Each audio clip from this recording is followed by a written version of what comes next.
Bom dia, pessoal, para quem estiver nos assistindo pela manhã, pela tarde, ou então boa noite, boa madrugada para quem não estiver acompanhando a nossa aula pela noite ou pela madrugada. Então, pessoal, diante de todos esses acontecimentos, de tudo que a gente tem passado, diante de todas essas coisas que a realidade nos impõe, devido ao avanço, né, do Covid-19, sobretudo agora na nossa região do Sertão do Araípe, eh, as novas realidades nos impõem a gente se readaptar enquanto às nossas aulas. Tudo isso vocês já sabem, e aí, segundo período, hoje a gente vai iniciar as nossas aulas, dar continuidade às nossas aulas de direito constitucional. Tá bom? Então, hoje a gente vai fazer uma pequena revisão de tudo que a gente já viu, e aí a gente já vai dar entrada, iniciar um novo conteúdo. E aí eu preciso explicar algumas coisas para vocês. Com a correção das provas, eu enviei para vocês, a gente fez a nossa V1 pela plataforma online do Google Forms. Espero que vocês tenham gostado, porque foi uma forma que a gente encontrou de facilitar a vida de vocês também, tá bom? Fiquei muito feliz com o resultado das provas, porque eu vi que muitas pessoas mesmo, ou seja, muitos alunos, realmente compreenderam aquilo que a gente conversou, aquilo que a gente debateu, e a gente tentou repassar para vocês da melhor forma. Fiquei muito feliz mesmo com a construção do conhecimento que fizemos juntos, tá bom? Existem alguns pontos que precisam ser repensados, corrigidos, porque algumas pessoas, infelizmente, não entenderam, eu acredito que foi mais a questão da interpretação também, mas no geral mesmo, eu queria dizer a vocês que eu fiquei muito feliz com o resultado das provas, e acredito que vocês também, principalmente com a questão subjetiva, a nossa questão discursiva. Por quê? Eu vi que muitas pessoas, muitos alunos, conseguiram captar a mensagem dessa evolução do Estado de Direito, do Estado absolutista para o Estado de Direito, que foi o nosso foco inicial. Aquela questão da divisão do poder, da teoria da tripartição do poder de Montesquieu, eu vi que muita gente conseguiu acertar essas nossas questões e, para resumir, gostei muito. Então, hoje a gente vai iniciar o nosso tema.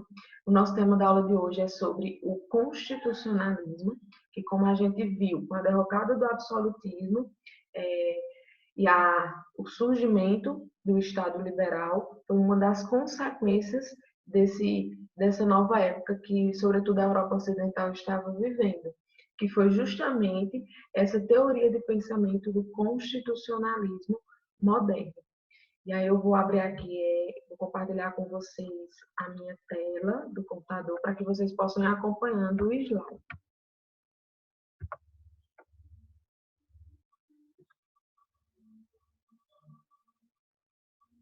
Eu vou me colocar aqui baixinho para que vocês possam. Acredito que vocês estejam me ouvindo tranquilamente, não é isso? Esse slide, pessoal, todo o material que eu vou utilizar, eu vou disponibilizar. Estou achando um pouco escuro. Vou acender uma luzinha aqui para ficar melhor. Todo o material que eu for utilizar durante as nossas aulas online, tanto o slide, como as apostilas, o material de apoio, tudo isso eu estou trabalhando para fazer um material bem legal para vocês, indicações de artigos para serem lidos. Então, tudo isso, o nosso meio de comunicação oficial continua sendo via CAD Web, tá certo? Então, todo o conteúdo que eu vou enviar para vocês, como carga horária complementar, vai estar disponibilizado no CAD Web. E aí, vamos começar. A gente vai falar agora sobre o constitucionalismo, só que aí, inicialmente, é preciso a gente fazer uma contextualização histórica. Que é isso? Como foi que esse movimento surgiu, essa teoria surgiu? E aí, aproveitar a oportunidade, porque a gente vai fazer uma revisão daquilo que a gente já viu, já vimos nas nossas primeiras aulas.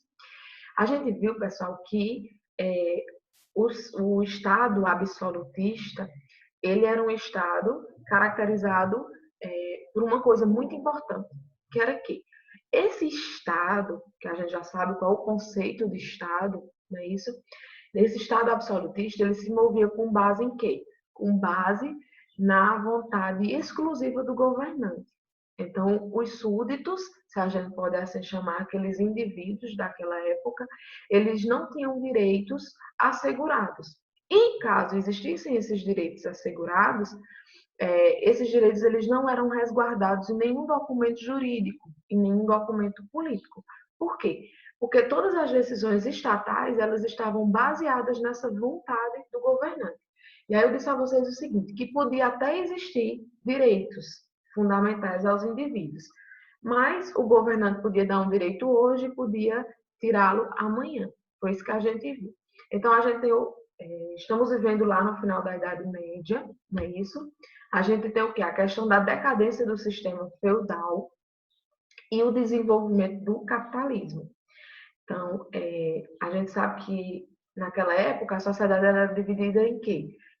No rei, nos nobres, né? A nobreza, o clero e a questão do povo, que era quem? A parte desprivilegiada da população. E aí, a gente tinha uma classe social em ascensão, que era justamente a classe burguesa. Essa classe burguesa, ela não tinha, digamos assim, título de nobreza. Só que a burguesia, ela tinha algo que o rei gostava muito, que era o quê? Dinheiro. Por isso que com a queda do sistema feudal, esse surgimento das trocas mercantis, começa a surgir a ascensão do capitalismo. E junto com essa ascensão do capitalismo, essa classe burguesa, que é a detentora do dinheiro, ela começa a ascender também. E aí essa burguesia, ela começa a pressionar o rei. E por quê? Porque ela tem uma coisa que o rei gostava, que era a questão do dinheiro, que era justamente usado para quê? Para as guerras, que acontecia muito naquela época. E aí essa burguesia ela começa a lutar contra essas desigualdades e os privilégios políticos advindos do absolutismo. Olha, rei, você quer o meu dinheiro? Eu te dou o meu dinheiro. Agora eu preciso participar de alguma função do poder para que os meus direitos eles sejam reconhecidos. E aí a gente viu, pessoal, que a burguesia ela fornece esse dinheiro para que o rei pudesse bancar as suas guerras, as suas lutas por novos territórios. Só que aí o que é que acontece? A burguesia começou a pedir algo em troca. E aí a burguesia pedindo algo em troca foi justamente participar da função que a gente viu, a função legislativa. A gente viu o seguinte, que o rei, naquela época, ele concentrava todas as funções estatais. A gente já estudou quais são essas funções estatais. Vamos relembrar. A gente viu que a função representativa, a função de governar, a função legislativa, a função judiciária e a função administrativa, ou seja, de executar as leis. Então, todas essas funções estatais, elas estavam concentradas na mão do monarca. E aí a burguesia, ela começa a pedir para participar de quê? De uma dessas funções, que é justamente a função que legislativa.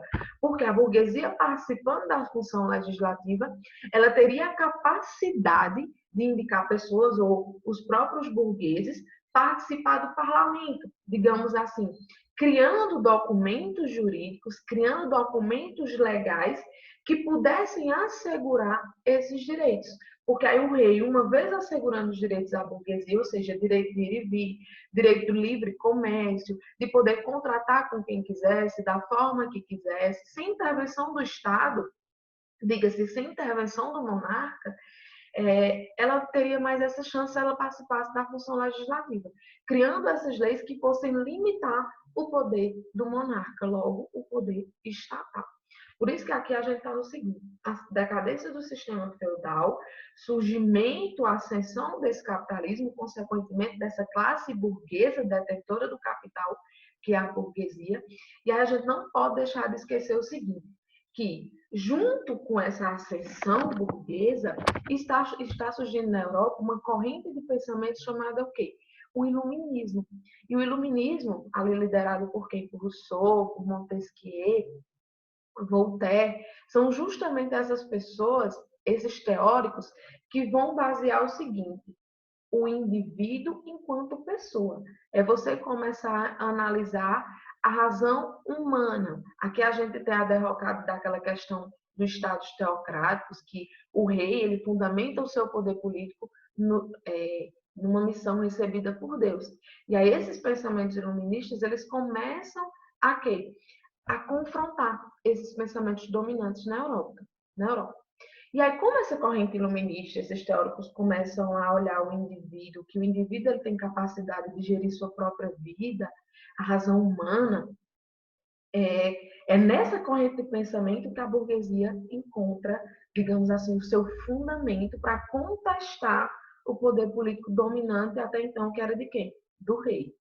Por isso que aí a gente começa a surgir, e aí a gente vai ter o quê? A derrocada do absolutismo.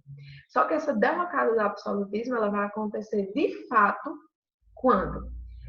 Quando esses ideais burgueses, esses ideais liberais ali dominantes no século XVII, século XVIII, começa a surgir com duas revoluções, a Revolução Americana e a Revolução Francesa. É de fato com a Revolução Americana e com a Revolução Francesa, baseado em quê? Nesses ideais liberais. Pessoal, o que é esse ideal liberal? É justamente esse afastar-se o Estado da vida privada do indivíduo. O indivíduo ele tem capacidade suficiente de gerir sua própria vida. E aí, o indivíduo enquanto pessoa teve essa participação estatal de forma a interferir em todos os aspectos da sua vida. Nesse momento, os ideais liberais é justamente isso. É o quê? É o liberalismo, é afastar o Estado, até então dominante, afastar da vida do indivíduo. Eita, pera lá, Estado. Você já dominou muito a nossa vida, já disse como é que a gente tem que se organizar, qual o tipo de profissão que a gente tem que seguir, já vive confiscando os nossos bens. Então, a partir de agora, a gente não quer mais ser assim. A gente entende que a gente tem capacidade de gerir nossa própria vida. Com isso, esses ideais liberais, eles culminam em duas grandes revoluções. Aquelas revoluções que a gente chama de os marcos formais, como a gente vai ver lá na frente, do capitalismo. E aí é justamente na Revolução Americana e a Revolução Francesa. Só que aí eu vou voltar um pouquinho aqui os slides para a gente poder ir na ordem. Então, a gente viu o seguinte, que a gente vai ter o que? A derrocada aí do Estado absolutista e o surgimento desse Estado liberal, que a gente atrela também, pessoal, o surgimento do Estado moderno, o Estado como a gente conhece hoje, tá? Então, quando a gente fala Estado liberal, a gente pode falar Estado liberal, Estado moderno, Estado de direito, Estado legislativo, tudo isso como sinônimo. E aí, o que é que quer dizer? As pessoas começaram a ver que é melhor o império da lei do que o império dos homens. Porque, como Montesquieu vai dizer lá na frente, toda pessoa que detém o poder, é natural abusar desse poder, né? Com isso está aí o gráfico, o esqueminha, na verdade, a gente sai do Estado absolutista e para o Estado liberal. A gente já viu que o Estado liberal é justamente essa liberdade em todas as esferas, sempre atrelem a isso. Quando a gente fala Estado liberal, liberalismo, a gente não está falando aqui somente em liberalismo econômico, a não interferência do Estado na economia. Não. É não interferência do Estado, é o absenteísmo estatal, ou seja, afastamento do Estado da vida do indivíduo como um todo. Não só na economia, na vida privada, no comércio, em tudo. Tá bom? E aí a gente, esses pensadores liberais, eles começam, aliás, eles embasam a sua teoria desse liberalismo nessa liberdade. A liberdade ela vai assumir duas vertentes, que é importante que a gente saiba. Tanto uma liberdade positiva, uma liberdade para, como uma liberdade negativa, uma liberdade de. Vamos entender isso. Quando eu falo liberdade positiva, é o que os teóricos iluministas, né, que idealizavam o Estado liberal, eles diziam o seguinte, que o indivíduo eles tem liberdade para governar, tem liberdade para se autogovernar, liberdade para gerir a sua própria vida. Por isso que a gente diz que a liberdade ela vai assumir um viés positivo. Para quê? Eu tenho liberdade para governar, eu tenho liberdade para me autogovernar, eu tenho liberdade para gerir minha própria vida. Eu não preciso do Estado me dizendo o que é que eu tenho que fazer. Só que a liberdade ela também vai assumir um outro viés, um viés negativo. O que é isso? Da mesma forma que eu tenho liberdade para gerir minha própria vida, eu também tenho liberdade de quê? De ter o Estado afastado da minha vida. Então, é liberdade de quê? De ter o Estado longe de mim, de estar afastado do absolutismo, de estar afastado do totalitarismo, de todo tipo de opressão. Então, é a liberdade negativa. Eu estou afastada do Estado. Tá certo? Espero que vocês estejam compreendendo. Eu vou tentar fazer um vídeo de meia hora, eu acho que já está passando, mas eu vou esticar só mais um pouquinho. E aí, pessoal, eu disse a vocês que esses ideais liberais, né, diga-se liberdade em todas as esferas, eles foram se concretizando, aliás, eles se concretizaram de fato com as duas revoluções históricas que a gente tem, que é a Revolução Francesa, de 1789, e a Revolução Americana, de 1776. Vou conferir aqui a data, é isso mesmo. E aí, pessoal, lembra que eu disse a vocês, isso é uma parte muito importante. Quem estiver fazendo anotação, precisa anotar isso. Por quê? Eu disse a vocês que na época do Estado absolutista, não é correto a gente dizer que não tinha direitos. Existiam sim direitos, tá? Só que esses direitos, eles eram assegurados aonde? Eles eram assegurados na vontade do indivíduo, né? Aliás, na vontade do governante. E aí, se eu não tenho documentos que me assegurem esses direitos, logo o governante ele pode dar o direito e depois voltar atrás. Só que com o surgimento dessas revoluções, começa o que é que a burguesia, sobretudo, começa a reivindicar. Olha, eu quero direito. Só que o direito ele vai estar assegurado aonde? Em documentos. Documentos que todos vão estar subordinados. É um documento jurídico, político que seja, mas que vai limitar a todos. Todos vão estar subordinados a esse limite. Logo, todos os direitos assegurados nesses documentos eles devem ser respeitados, tanto pelos outros indivíduos como pelo próprio Estado. Por isso que eu coloco aí, ó, a liberdade ela deve ser garantida em documentos legais, não mais na vontade do rei. É por isso que surge, ali na primeira parte da Revolução Francesa, ali naquela parte chamada da Assembleia, né? A Revolução Francesa, ainda na parte da Assembleia Constituinte, surge o quê? A Declaração de Direitos do Homem e do Cidadão, ainda em 1789, que mais na frente vai ser utilizada como preâmbulo para a Constituição da França, de 1791. E também lá nos Estados Unidos, a gente vai ter em 1776 a Declaração de Direitos do Estado de Virgínia, que é justamente essa época que a gente tem o quê? A Declaração da Independência dos Estados Unidos, aquelas 13 colônias que eram submetidas ao Estado inglês, que agora estão declarando sua independência, se tornando o quê? Países autônomos, se fosse para a gente atrelar no conceito de Estado que a gente tem hoje. E aí, esses documentos lá nos Estados Unidos, a gente vai ter essa Declaração de Direitos do Estado da Virgínia, que, diga-se de passagem, pessoal, é o documento, digamos assim, percussor, foi o primeiro documento que assegurou, de fato, esses direitos fundamentais, como a gente vai conhecer lá na frente, direitos humanos. Tá certo? Então, lembra desses documentos históricos, tanto a Constituição dos Estados Unidos, de 1787, como a Constituição Francesa de 1791. Essa Declaração de Direitos do Homem e do Cidadão e a Declaração de Direitos do Estado da Virgínia, certo? E aí, aqui a gente vai fazer uma leitura, eu trouxe para vocês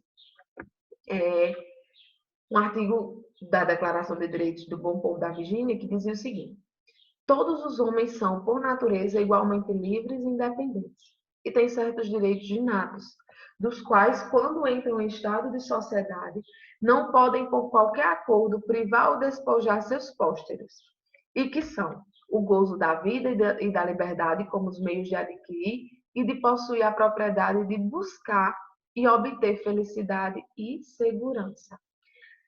Pessoal, vocês podem ver aí que isso aí está atrelado aqui, aos direitos naturais. Vocês lembram que são aqueles direitos que estão acima de qualquer direito posto, ou seja, de qualquer direito positivado, reconhecido pelo Estado. Direitos naturais são aqueles direitos que a gente tem. A gente nasce com eles, nasce com o homem. Eu não preciso que o Estado venha declarar que eu tenho tais direitos. Por isso que a gente vê aí nesse primeiro artigo, falando aí da questão dos direitos inatos, tá certo? Que já nascem com o homem e quando entram em sociedade não podem ser, o homem não pode ser privado desses direitos. Eu trouxe também para vocês a questão da Declaração de Direitos do Homem e do Cidadão, lá da França, que aí tá, né? Ó, os homens nascem e são livres e iguais em direitos. As distinções sociais só podem fundamentar-se na utilidade comum. Artigo 2. A finalidade de toda associação política é a conservação dos direitos naturais e imprescindíveis do homem. Esses direitos são a liberdade, a propriedade, a segurança e a resistência à opressão. E aí, pessoal, finalizando esse nosso primeiro bloco, a gente parou justamente na nossa última aula aqui, não foi isso que eu notei para vocês já no quadro, a questão das consequências da superação do antigo regime. Pessoal, quando eu falo para vocês antigo regime, eu estou falando, isso, para se alguém não souber, eu estou falando justamente na questão do absolutismo. Absolutismo é conhecido também como antigo regime, a forma como a sociedade era regida até meados do século XV, mais ou menos. Não é isso? Então, a gente vê que, com o surgimento do Estado liberal, a derrocada do absolutismo, o surgimento do Estado liberal, e uma das consequências vai ser o quê? O surgimento dos direitos de primeira dimensão, ou seja, primeira geração. Que eu disse para vocês, isso é um assunto que a gente vê melhor lá em Constitucional 2, mas eu já preciso colocar para vocês. Direitos de primeira dimensão, de primeira geração, são justamente aqueles direitos inerentes à liberdade, aqueles direitos que têm o indivíduo como titular. Eu não preciso de outro indivíduo para que eu possa ter esses direitos assegurados. Por exemplo, vou utilizar um de vocês. Eu não preciso de Paulo, eu não preciso de Samuel, eu não preciso de Chesma, eu não preciso desses colegas para que eu tenha direito à vida, para que eu tenha direito à liberdade de locomoção, de ir e vir, de permanecer, tá? Então, direitos de primeira dimensão tem como titular o indivíduo. E aí a gente lembra por que isso? Lembra do ideal burguês do individualismo? Pronto, justamente por isso. Então, direitos de primeira dimensão são os direitos de não fazer estatal. São aqueles direitos que eu quero o Estado afastado de mim. Eu quero o Estado afastado da minha vida. Por isso que esses direitos são direitos à vida, direito à propriedade, direito de reunião, direito de liberdade de crença. A gente lembra que, até então, na maioria dos estados da Europa, a gente tinha uma religião oficial. Então, uma dessas coisas que esses documentos que a gente viu anteriormente, históricos, asseguram, é justamente essa liberdade de você professar a fé que você quer, em quem quer que você acredite, rompendo com essa religiosidade oficial imposta pelo Estado. Então, é isso. Direitos de primeira dimensão são aqueles que têm o indivíduo enquanto titular. O valor é justamente o valor liberdade, a liberdade do Estado, o liberalismo, que caracteriza o quê? O não fazer estatal, absenteísmo estatal, é o afastar-se do Estado da vida privada. Surge também, pessoal, nessa época, como a gente viu, a teoria da tripartição de poder, idealizada por o iluminista Montesquieu, não é isso? Rousseau, Voltaire ficaram mais atrelados à questão das ideias, da filosofia. Montesquieu ele foi um iluminista que ele foi estudar as leis.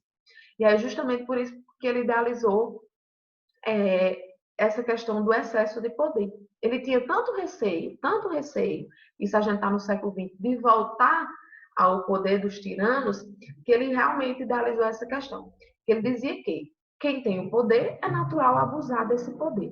Para isso, é ideal que o poder ele seja dividido, para que um poder possa barrar o outro, possa estar supervisionando.